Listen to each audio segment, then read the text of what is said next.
Señoras y señores, ¿qué tal? Bienvenidos un viernes más, una mañana más con buenas noticias, con la información saludable en esta mañana.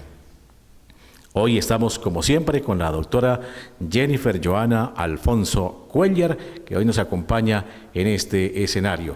Doctora, muy buenos días, un placer saludarla y tenerla aquí en el estudio de TV Salud. Hola Raúl, muy buenos días para ti, muy buenos días para toda nuestra audiencia.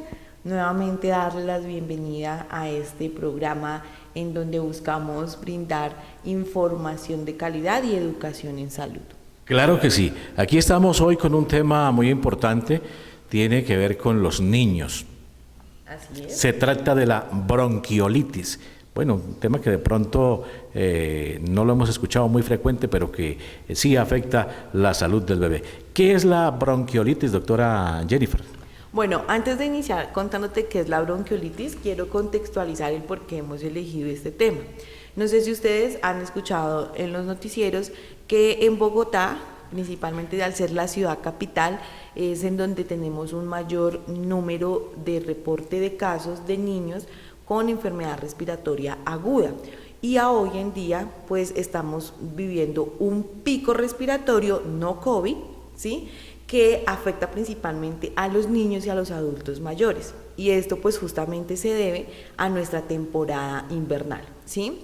Por esa razón, no solamente este año, sino todos los años, existen unos periodos en donde tenemos ese mayor número de casos, y al ser nosotros una provincia que está tan cercana pues a la ciudad, también tenemos que tener en cuenta, ¿sí?, estos casos, estas situaciones, porque nuestros niños también se pueden ver afectados. Por eso hemos elegido hoy hablar y contextualizarlos un poco sobre la bronquiolitis. Vamos entonces ahora sí a hablar sobre la bronquiolitis, ¿sí? Entendemos que la bronquiolitis es una enfermedad respiratoria que es causada por un virus, que se llama el virus sincitial respiratorio.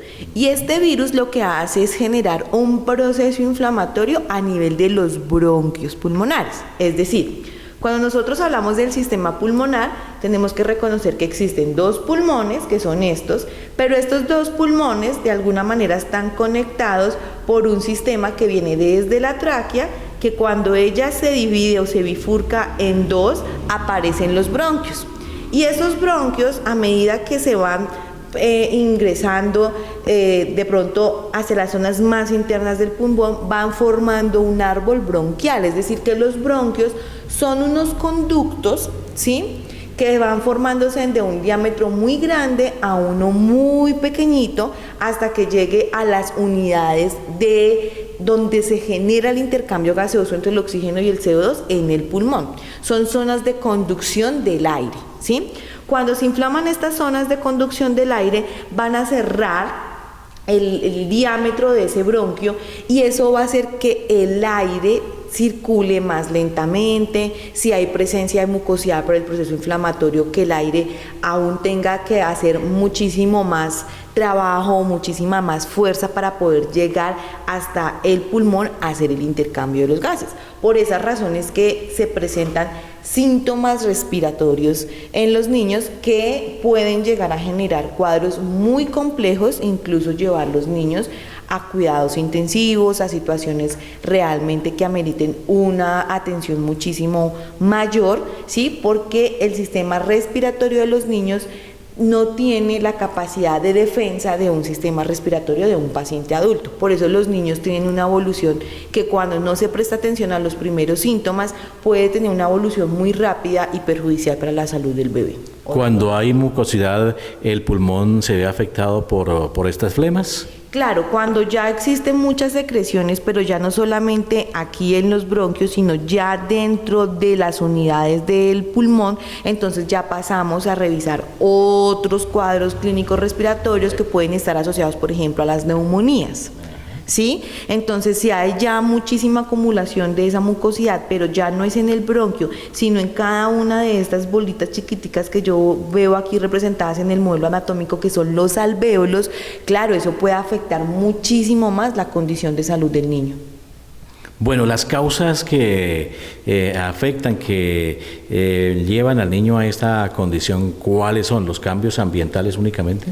Principalmente se asocia al cambio ambiental, ¿sí? A la inhalación de este aire en donde está presente ese virus, ¿sí? Que se efectúa con mayor predisposición en los picos invernales o en los meses en donde hay una mayor condición de invierno, ¿sí? Sin embargo, pues existen también otras vías de transmisión que no solamente corresponde a la aérea, sino que también puede ser por contacto o por saliva. Es decir, cuando yo tomo el bebé y yo estoy cursando, por ejemplo, con un cuadro gripal o un resfriado común, ¿sí? Que de pronto en el paciente adulto se puede manifestar de esta manera, porque es que, como les menciono, cuando nosotros vamos creciendo, este sistema va madurando, entonces ya de adultos nosotros tenemos como un mejor sistema de defensa, pero en los niños no ocurre eso. Entonces yo tengo el virus, ¿sí? Y voy y le doy besos al bebé, voy a consentir al niño,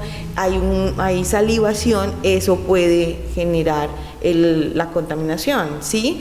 También por contacto, entonces yo me limpio mis moquitos, estoy sonándome frecuentemente, le limpio los mocos al niño que está yendo al jardín, pero es que también tengo un bebé, pero no tengo la precaución de lavarme las manos y voy y le doy de comer al niño. Entonces, a través de todas estas formas yo puedo llevar el virus de una persona a otra. Estamos hablando de qué edad cuando esto sucede.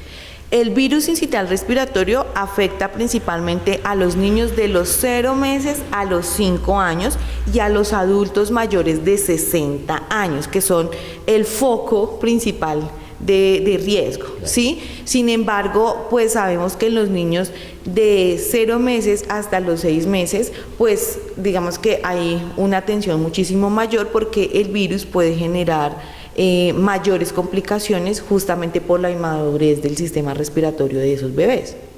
Muy bien, estamos en TV Salud a esta hora de la mañana. ¿Cómo se puede o cómo se propaga este virus? Como te digo, pues principalmente el virus se propaga a nivel ambiente, ¿sí? Y por los otros mecanismos que te comentaba, por la salivación y por el contacto. Muy bien, entonces la recomendación es muy importante para tener estos cuidados con los bebés, para que no vayan a tener esta dificultad. Algo muy importante es que ya hemos hecho conciencia del uso del tapabocas y del lavado frecuente de manos, ¿sí? Que fueron medidas para la prevención del contagio por COVID-19.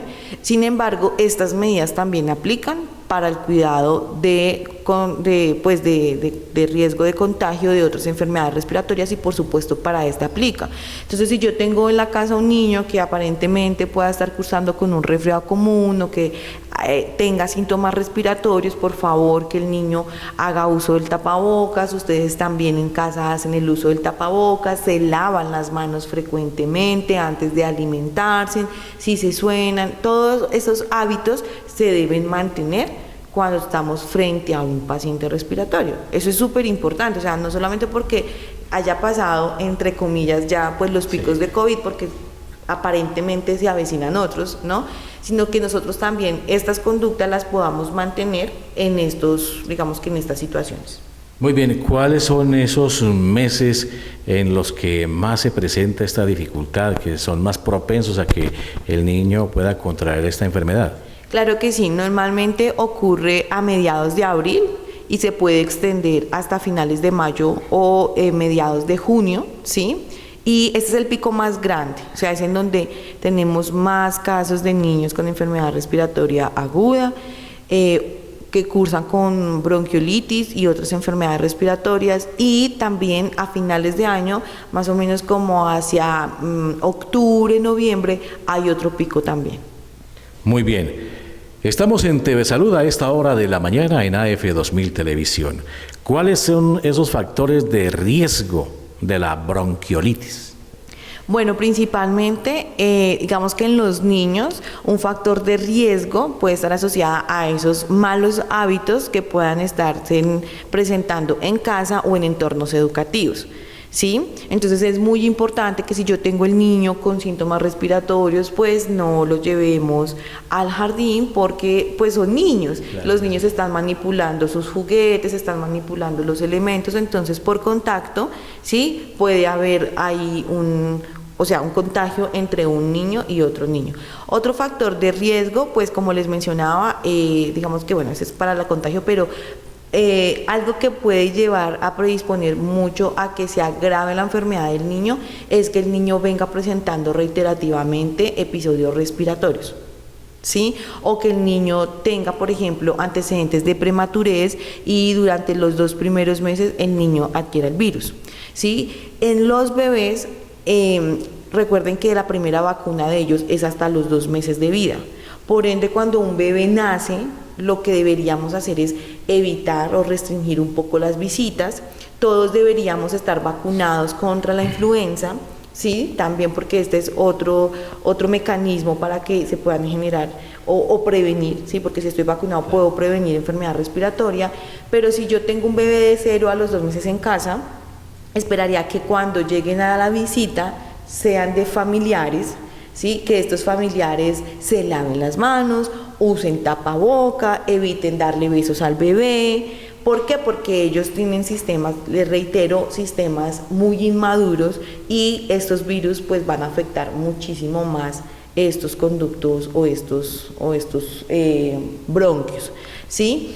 Entonces la edad es un factor súper importante en los pacientes adultos, porque es que esto no es solamente una enfermedad de niños, sino también puede afectar al adulto mayor, entonces que tenga antecedentes respiratorios como la enfermedad pulmonar obstructiva crónica, porque puede hacer que presente crisis o episodios críticos del EPOC, ¿sí? Entonces en esos pacientes también hay que tener muchísima atención y cuidados en casa, claro que sí. ¿Cómo podemos clasificar la bronquiolitis? ¿Cuántos tipos hay? Podemos tener bronquiolitis aguda o una bronquiolitis crónica, ¿sí? Sobre todo la bronquiolitis crónica la podemos ver en pacientes adultos, la bronquiolitis aguda la podemos ver un poco más en los niños y la podemos clasificar de acuerdo a la sintomatología en leve, moderado, severa. Los casos leves se pueden manejar en casa, los casos moderados depende también de cómo se están manejando los síntomas en el bebé o en el niño, se pueden manejar ya a nivel intrahospitalario y los casos severos incluso ya requieren de manejo en unidad de cuidados intensivos. ¿Sí? La fisioterapia respiratoria ha mostrado grandes beneficios para el manejo de la bronquiolitis en pacientes que cursan con cuadros leves y moderados, porque los pacientes que cursan ya con cuadros críticos o cuadros severos deben ser pues remitidos a la unidad de cuidados intensivos pediátrica. Bueno, ¿cómo se puede tratar este tema de salud en el bebé en casa? ¿Cuáles son esos cuidados que se deben tener? Claro que sí, como les menciono, las medidas de bioseguridad, el uso de tapabocas, el lavado de manos. Algo muy importante es que en los bebés debemos mantener la permeabilidad de la vía aérea. Eso significa que yo debo mantener la nariz en perfectas condiciones, evitando que en la nariz haya taponamiento por mucosidad. Entonces, la recomendación es usar los sprays nasales, ¿sí?, que pueden ayudar a que pues el moco también vaya cambiando y vaya disminuyendo en su producción, es decirlo de alguna manera, y en algunos casos pues tenemos que recurrir a los lavaditos nasales o las duchas nasales, que en algunos países digamos que controversian mucho si es o no el camino a seguir. La recomendación es que si usted no lo sabe hacer, mejor no lo haga. Si usted ya como mamá ha aprendido porque ha vivido esta situación y lo puede hacer y lo puede manejar en casa, realícelo. Esto se realiza con una jeringa, pero no llenamos la jeringa. Antes nos decían que 10 mililitros, ahora con solamente 3 mililitros de solución salina que podamos introducir en la fosita nasal del bebé y no acostado, porque podemos generar otitis, sino sentadito el bebé y bajamos su cabecita, ¿sí? Puede ayudar. Sin embargo, esto solamente lo deben hacer si tienen la instrucción y el entrenamiento por un terapeuta, si usted ya tiene esa parte práctica. De lo contrario, es mejor asistir al sistema de salud, pues al hospital, para que puedan hacer la valoración de los síntomas, claro, ¿sí? Y puedan dar pues también el manejo, porque es un manejo farmacológico principalmente el que debe hacer el médico o el pediatra para estos bebés. ¿Cuáles son los órganos, aparte de los pulmones, que pueden verse afectados al contraer este problema de salud? Principalmente es el sistema pulmonar, sin embargo, pues al pulmón entrar en disfunción, también existe un incremento del trabajo de los músculos respiratorios, que eso es lo que el papá debe de empezar a analizar, debe de empezar a evidenciar, porque es lo que les va a ir reportando del empeoramiento del cuadro clínico del bebé. Hay bebés o hay niños, sobre todo los niños pues menores de 5 años, que tienen esas evoluciones muy rápidas y que el papá espera y espera y espera y da tiempos muy largos en casa y ya asisten a urgencias cuando el niño está pues en condiciones muy graves, ¿sí? Entonces pues es importante que lo tengan en cuenta también. Bueno, perfecto. ¿Cómo podemos detectar en el menor, en el niño a temprana edad este problema de la bronquiolitis? Claro, principalmente por la sintomatología, entonces el niño va a tener un incremento en la producción de mucosidades, el niño puede tener una tos, pero no es una tos seca, sino es una tos más bien productiva o húmeda, eso significa que el niño tose y usted está sintiendo, percibiendo que hay movilización de esas secreciones, sí, también porque el niño incrementa la cantidad de veces que respira. Normalmente un bebé respira entre entre 50 y 60 respiraciones, ya un niño más cercano al año entre 40 y 50 respiraciones, ya un niño que está en periodo escolar entre máximo 30 a 40 respiraciones, y a medida que vamos creciendo va disminuyendo, ¿no? Entonces en niños más grandes ya podemos ver entre 25 y 30 respiraciones, eso, o sea, existen unas tablas de referencia de acuerdo a la edad del menor. Entonces, ¿yo qué tengo que analizar en el bebé? Si yo lo veo respirando más rápido, puedo poner, digamos, la mano para tener una orientación en el pechito o en el abdomen, porque ellos respiran más con respiración abdominal, y contar en un minuto cuántas veces se eleva la mano. ¿Cuántas veces está respirando el bebé en un minuto?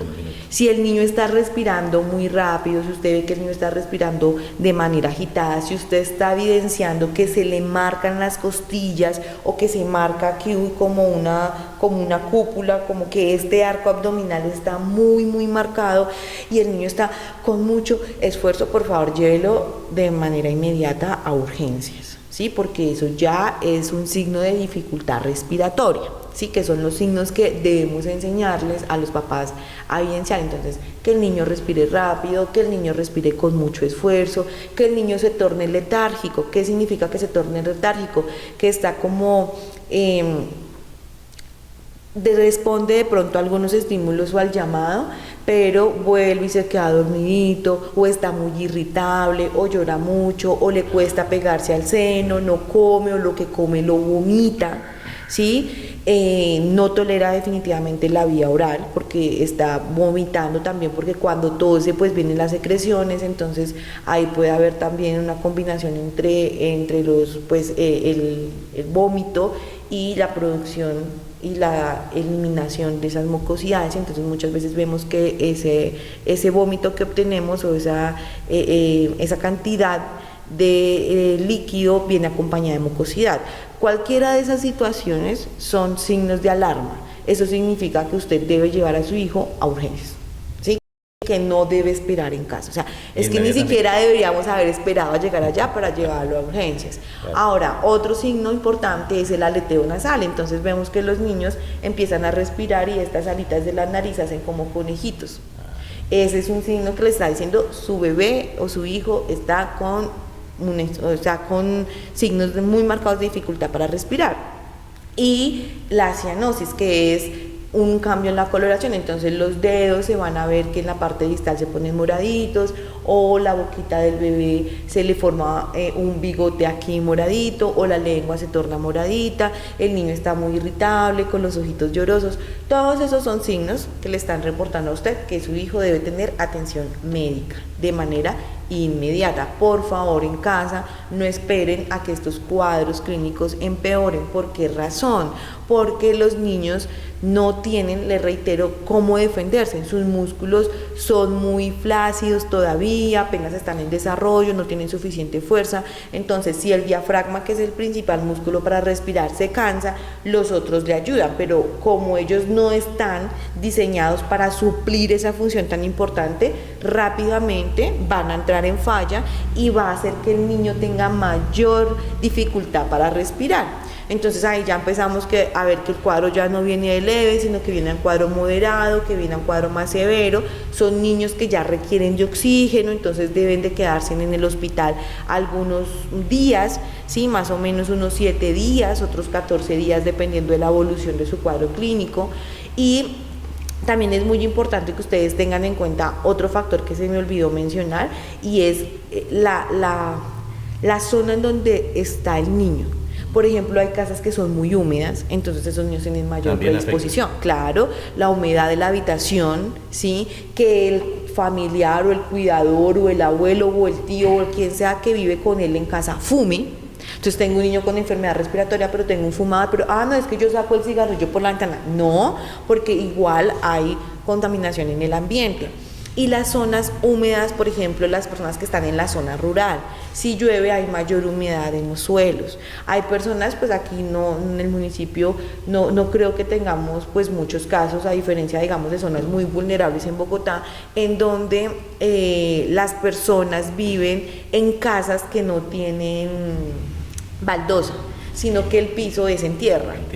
Exacto, entonces si hay lluvias, pues imagínense toda la humedad que está albergando. Entonces todas esas situaciones o condiciones van a llevar al niño a que pueda presentar una evolución más rápida, ¿sí? Y empeore su cuadro clínico. Ahora bien, tengan en cuenta que en los niños menores de 2 años, pues todavía debería existir lactancia, hasta los 6 meses lactancia materna exclusiva. Eso es súper importante, porque es que usted en la leche materna le está llevando al niño, ¿sí? Toda esa carga inmune, es decir, todo ese sistema de defensa de nuestro cuerpo, claro, de protección frente a virus, bacterias, hongos o todo aquello que nos quiera afectar. Y estamos hablando de que esto es una enfermedad principalmente causada por un virus. Muy bien, estamos hablando de la bronquiolitis en esta mañana en TV Salud, a través de AF2000 Televisión, Canal 5. Raulito, algo que se me olvidaba, que es muy importante, y es que para poder confirmar si el niño tiene virus sincitial respiratorio se necesita de una prueba de laboratorio, normalmente en donde se extrae una muestra de esa mucosidad. Algunas veces se hace por aspiración nasofaringea, es decir, que introducimos una sonda en la naricita del bebé y se extrae la muestra a través de una aspiración puede ser con una jeringa. Sí, parece un procedimiento doloroso e invasivo, pero realmente no es doloroso, sí es invasivo, porque pues estamos introduciendo la sondita, claro. Y en un bebé pues sí, el cuadro no es que se vea muy amigable, pero es una prueba que realmente nos permite analizar si es virus sincitial respiratorio, y de lo contrario pues ya tendría que hacerse un panel viral, pero esto solamente se hace a nivel intrahospitalario, es decir, que deben asistir al hospital para que puedan hacer este tipo de pruebas, ¿sí? Y pues en Bogotá hay hospitales centinela para virus sincitial respiratorio, es decir, que son hospitales que van midiendo epidemiológicamente también cómo es el comportamiento de cada uno de los picos invernales y cuántos niños llegan, cuántos con virus sincitial respiratorio o cuántos con otros virus que también llevan enfermedad respiratoria al paciente. Muy bien, AF2000 Televisión, Canal 5 y TV Salud. ¿Cuál es el periodo de incubación de este problema respiratorio? El periodo de incubación es de 7 días aproximadamente. Exacto, 7 días. Sin embargo, pues también les comento que de acuerdo a la evolución clínica del bebé, pues si empeora, pues puede que sí el periodo de incubación sea 7 días, pero el periodo de tratamiento puede durar un poco más. Bueno, ¿cómo se puede clasificar la bronquiolitis, doctora? Ya habíamos hablado ya de este tema de las... En bronquiolitis leve, moderada, severa, cuadros agudos y crónicos. Perfecto. Para tratar en casita ya tienen ustedes toda la recomendación que nos ha entregado la doctora en el día de hoy. Bueno, bronquiolitis y bronquitis ¿Son igual o hay alguna diferencia? Sí, hay una diferencia. Bueno, realmente hay dos diferencias muy marcadas. Uno es que la bronquiolitis afecta los bronquios más distales, es decir, los bronquios que tienen menor diámetro, los bronquios que están más profundos, cercanos pues ya a los alvéolos, ¿sí? Y la bronquitis ya es de los bronquios que son más superiores, que los bronquios superiores son un poco más grandes en cuanto a su diámetro, ¿sí? Y otra es la forma en que se pueden afectar. La bronquiolitis principalmente es por virus, sincitial respiratorio, como les menciono, y la bronquitis puede también tener otras connotaciones, por ejemplo, por alergias, ¿sí? En pacientes que hacen alergias al frío, o hacen alergia a los ácaros, al polen, todo eso, ¿sí? Entonces afecta es más la vía aérea superior, o más bien los bronquios superiores, y en la bronquiolitis los bronquios inferiores, o sea, los bronquios más distales. Perfecto. Esta es la información que nos brinda la doctora Jennifer en esta mañana aquí en TV Salud, y este tema saludable que es la bronquiolitis.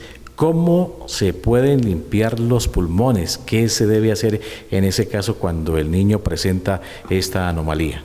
Claro que sí. Para eso se realiza fisioterapia respiratoria. Dentro de la fisioterapia respiratoria, entonces, se realizan diversas técnicas que van enfocadas principalmente pues a mantener la vía aérea o la naricita libre, ¿sí? O sea, que no tenga secreciones, que esté permeable para que pueda entrar el oxígeno fácilmente, y manejamos otras técnicas en donde lo que hacemos es tratar de que con maniobras que realizamos con nuestras manos y acompañados de los ciclos de la respiración, nosotros movilizamos esas secreciones, las desprendemos de los bronquios y las movilizamos, y después hacemos estímulos para producir la tos y que el niño pues pueda expectorar las secreciones. También se realiza con tratamiento farmacológico, que pues ya está de acuerdo a la condición del bebé, ya cada doctor indicará cuál es el medicamento, y como terapeutas pues en Colombia el personal que trabaja en el área respiratoria, bien sean fisioterapeutas respiratorios o terapeutas respiratorios, porque en Colombia existen las dos profesiones, también se realiza a través de inhalación de fármacos respiratorios, como por ejemplo el salbutamol, que es un principal broncodilatador, ¿sí? O las micronebulizaciones, ¿sí? Ya de acuerdo a cada caso se analiza si se hace con inhalación o si se hace con micronebulización. Pero esto también inicialmente se debe realizar a nivel intrahospitalario, y ya dependiendo la severidad del caso se puede continuar el manejo en casa. Incluso nosotros les enseñamos a los pacientes, a los cuidadores de los pacientes, cómo manejar el inhalador en casa, porque pues eso tiene un periodo de duración del efecto del medicamento de entre 4 y 6 horas, entonces ya en casa, si es que el niño se puede manejar allí, lo realiza también pues el padre de familia en caso de que no cuente con terapeuta respiratorio domiciliario. Muy bien, ¿cómo se debe acostar el bebé cuando presenta esta falencia? ¿Qué deben hacer los padres de familia para que su bebé quede bien acostadito y no tenga ningún inconveniente? Claro que sí, lo deben acostar en una superficie inclinada, ¿sí? Pueden utilizar, por ejemplo, los colchoncitos antirreflujo para los bebés, que queden con la cabeza levantada y los pies, o sea, que queden como en esta posición, ¿sí? Con la cabeza un poquito más levantada, porque de esa manera el bebé va a poder respirar mejor. Si no tienen el antirreflujo, pueden utilizar también el cojín de lactancia, que la mayoría de mamitas lo compramos, y el niño ahí queda en una posición de semisentado, ¿sí? O en caso de que no tengan ni el colchón ni la donita o la almohadita de lactancia, entonces pueden elaborar con una cobijita, hacer como una U, sí, para que el niño pueda quedar recostado ahí. Sí, o sea, debería quedar el niño como en esta posición. ¿Sí? Esta es la superficie de la cama, sí, levantadito. Muy bien. ¿Cuándo puede empeorar la bronquiolitis en un niño o en una persona adulta? ¿En qué momento? No, eso es, o sea, la bronquiolitis puede empeorar en cuestión de horas, ¿sí? Hay niños que empiezan con sus síntomas respiratorios, pero en 6 horas ya sus síntomas están supremamente exacerbados, y eso también se debe mucho a los otros factores que hacen que puedan empeorar su cuadro respiratorio. Otras enfermedades, por ejemplo, los niños que tienen enfermedad neurológica de base, los niños que tienen la mal llamada parálisis cerebral, que hoy conocemos como insuficiencia motriz de origen cerebral o central, ellos tienen, digamos que, mayor predisposición para hacer cuadros que empeoren más rápido, porque sus músculos pues están muy tensos, muy hipertónicos, entonces no les permiten cómo defenderse, o no manejan o no tosen de manera efectiva. Entre más bebé sea el niño, si entre menor edad tenga, más rápido se puede llegar a empeorar. Por eso es muy importante que usted, padre de familia, atienda a estas recomendaciones, sobre todo de que aprenda a identificar esos síntomas que les menciono de alerta, de alarma, y consulten de manera temprana. No esperen, porque es que los bebés y los niños no dan espera. O sea, pues te digo, en cuestión de horas el niño puede empeorar. Si en cuestión en ellos cada minuto o cada hora puede ser un factor a su favor o en su contra, ¿sí? Entonces es muy importante. ¿Por qué les menciono esto? Porque yo he tenido la oportunidad de también trabajar en el área respiratoria, trabajé en un hospital Centinela, es decir, en un hospital de una zona muy vulnerable de Bogotá, o sea, en donde en pico llegan todos los pacientes que ustedes no se imaginan por enfermedad respiratoria aguda. Las urgencias pediátricas son absolutamente repletas de estos niños, y muchas veces la mamá veía los síntomas pero creía que los podía controlar en casa, y cuando llegaban a los servicios de urgencia el niño ya iba para intubación, o sea, ya para remisión de UCI, claro, porque en cuestión de 2-3 horas, algo que de pronto se hubiese podido manejar si ya hubiese consultado tempranamente, ya hacía que la condición del niño empeorara y que ya no pudiera tener un manejo pues en casa, o un manejo a nivel hospitalario o hospitalizado, sino que requiera ya de una atención un poco más especializada como la UCI, ¿sí? Entonces es muy importante, no que exageremos, pero que sí evaluemos permanentemente la evolución del bebé. Si usted ve que en cuestión de horas el lavado nasal no le funciona, si ya le han mandado ciertos medicamentos para la casa y tampoco le funcionan, y usted ve que el niño empeora, pues no espere a que esté, mejor dicho, sí, en un estado muy crítico, sino consulte nuevamente o consulte por primera vez si es que se requiere. Hoy en día hay muchas personas que sé que en FOME que tienen sus seguros con prestación de servicios en Bogotá. Claro. Tengan en cuenta que en este momento los servicios de urgencias de Bogotá están colapsados porque estamos en pico. Colapsado significa que usted tiene que esperar no sé cuánto tiempo y que hay muchísima cantidad de niños, entonces también tienen que aprender a analizar esas situaciones, ¿no? Porque yo puedo tener un niño con un cuadro agudo, pero entonces ya con toda esta información yo me estreso y me voy para urgencias en Bogotá, pero llego a una zona en donde los niños están, mejor dicho, con condiciones un poco más críticas, ¿sí? Claro. Y ahí se puede empeorar, ¿sí? Porque la atención puede que por la cantidad de pacientes no sea tan rápida. No sea oportuna. No sea oportuna.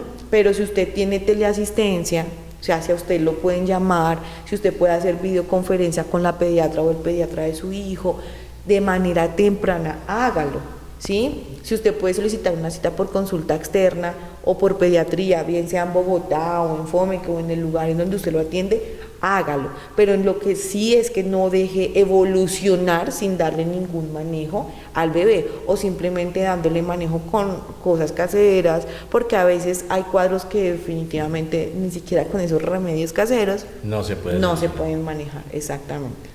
Bueno, doctora, ¿cómo podemos evitar el contagio? ¿Es contagiosa esta enfermedad? Claro, pero principalmente lo podemos evitar pues con las medidas de bioseguridad, como les menciono, el lavado frecuente de manos para adultos y para niños, evitar que los niños estén en entornos que generan mayor predisposición.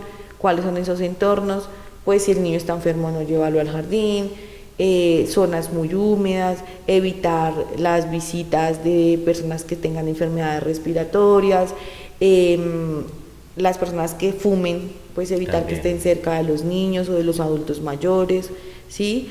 el uso, por ejemplo, ahorita hay muchos puentes, entonces que me voy para piscina, que me voy para otras zonas, otras regiones del país, pero en esas regiones quizás hace muchísimo calor y llegamos al frío, pero no nos protegemos de estos cambios climáticos tan fuertes. Entonces, todas estas son condiciones que se deben de tener en cuenta para evitar, pues, caer en cuadro respiratorio.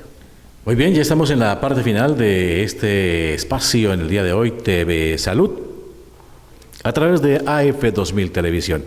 Doctora Jennifer, ya para finalizar, recomendaciones generales para todos los padres de familia y pues para los adultos mayores también, que nos puede afectar en cualquier momento este problema de salud. Cuidar nuestros niños, ¿sí? Realmente, pues yo he visto la evolución de pacientes pediátricos a cuadros muy críticos, ¿sí? Y en donde incluso la vida de los niños se puede poner en peligro. Afortunadamente en Colombia, a pesar de todo, el sistema de salud para estas situaciones pues ha tenido unos avances muy importantes, pero tenemos que tener en cuenta que así como hubo un pico por COVID, en el año tenemos 2 picos respiratorios, claro, que afectan principalmente a los niños. Ahora bien, hay niños que por la misma situación de la pandemia no han tenido pues digamos que un buen control de su esquema de vacunación. Por favor, vacunemos nuestros hijos, eso es supremamente importante. Evaluemos permanentemente la evolución de nuestros pequeñitos. Si yo veo que mi niño de la noche, o sea, pasó toda la noche y en la noche veo que se va poniendo como complicada la situación, en la mañana amanece un poco más congestionado, con mayor dificultad para respirar, irritable, por favor, solicitemos las citas médicas a tiempo, no esperemos a que nuestros niños estén cursando con enfermedades ya pues críticas o moderadas para que podamos asistir al médico, ¿sí? Así como tuvimos susto por el COVID-19, pues esto no es para que estemos así pues con esa tensión que nos generó la pandemia, pero sí es para que nosotros estemos muy prestos a la evolución de nuestros niños y también de nuestros abuelos, ¿no? Porque los adultos mayores también se nos enferman, claro, en pico respiratorio. ¿Listo? Bueno, doctora, muchísimas gracias. Recordemos la dirección y los números telefónicos para que te contacten para cualquier consulta de todo lo que tiene que ver con la fisioterapia, ¿no? Claro que sí. Teléfono 322-8488-432. Aquí pueden agendar sus citas también a través del WhatsApp. Recuerden que la atención es con agendamiento previo, ¿sí? Y estamos ubicados en diagonal a la entrada principal del colegio del municipio o en la carrera sexta 453 en el local 101.